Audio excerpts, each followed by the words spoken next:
Ju njohim me edicionin informativ të lajmeve. Kjo është Radio 7.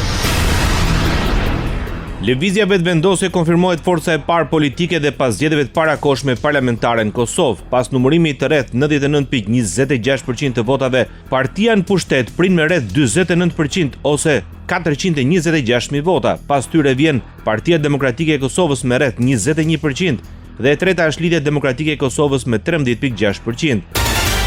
Pas rezultateve paraprake në Kuvendin e Kosovës, lëvizja vetëvendosje garanton 55 mandate deputetësh. Partia Demokratike ka fituar rreth 23 mandate deputetësh, Lidhja Demokratike 15 mandate, ndërsa Aleanca për Ardhmërinë e Kosovës 6 mandate. Në krahasim me zgjedhjet e shkurtit, lëvizja vetëvendosje është rritur me të paktën 7 deputet nga 48 që kishte mandatin e kaluar.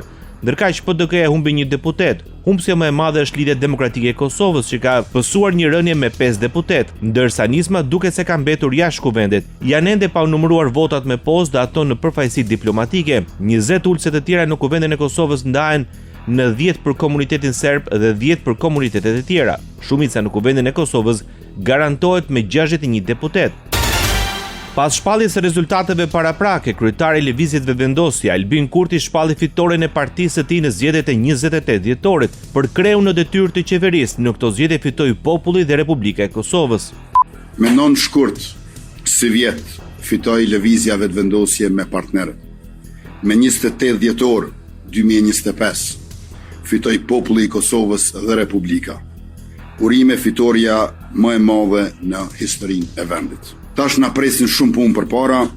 Rezultati sotëm na ka bërë të qartë që duhet të ecim përpara pa vonesa.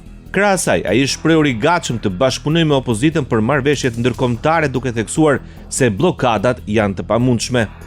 Unë jam interesuar që të bashkëpunoj me opozitën menjëherë për ato që na kanë ngelur pa u miratuar, pra 3 marrëveshje ndërkombëtare lidhur me mbi 120 milion euro të bankës botërore, prej të cilave 90 milion janë mbështetje buxhetore, rreth 20 milion kanë të bëjnë me qerdhët për fëmijë, dhe 20 milion të tjera kanë të bëjnë me sistemin informativ shëndetësor, si dhe pa harruar 880 milion euro të planit të rritjes së Bashkimit Evropian.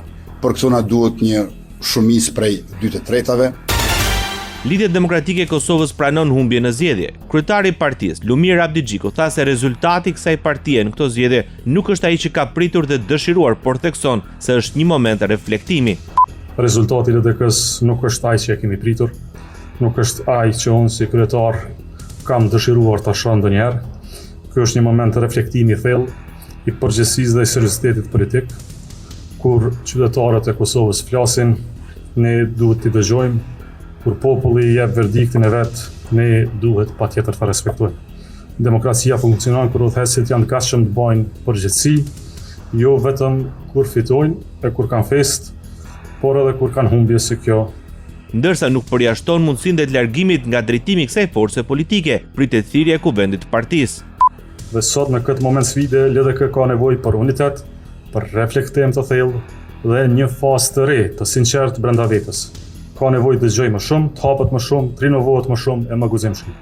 Për këtë arsye, duke marrë përgjegjësinë që më takon, si kryetar do të thrasë menjëherë Kuvendin e Lidhjes Demokratike të Kosovës dhe para tij do t'i shpalosi e shfrytojmë të gjitha çështjet përfshirë dhe përgjegjësinë time që mbaj unë si kryetar i kësaj shtëpie të demokracisë. Kryetari i Aleancës për Ardhmërinë e Kosovës dhe kandidati për kryeminist Ramush Haradinaj hodhi poshtë mundësinë e një bashkëpunimi me lëvizjen vetëvendosje si partia e parë. Ndërkohë ai ka shprehur gatishmërinë e tij për partneritet me Partinë Demokratike e Kosovës dhe Lidhjen Demokratike të Kosovës. Ne jemi dakord që të veprohet me shpejtësi të krijohen institucionet e vendit, pra të mos vënohet më Kosova, për të pas qeveri Kosova. Tani do të presim edhe një marrëveshje mes LDK-s dhe PDK-s, për shkak se e dim se bllokada është shkaktuar një vit nga kurti dhe vetëvendosje, por pashtu nuk kemi pa një gatishmëri të këtyre dy partive për një marrëveshje, edhe këtë për mi thjeshtu kush ka kryeministri. Aleanca nuk ka qitë kushte dhe nuk qet kushte për opozitën, por tani është momenti që të reflektojmë gjithë, pra të mos e vonojmë vendin nga ne, të dy partit, LDK dhe PDK, e kanë një partner dhe jemi të gatshëm bashkëpunojmë me ta për t'i dhënë vendit shumicën. Ishte Ramush Haradinaj. Ndoqët lajmet shkurt në Radio 7, zëri pozitiv i qytetit.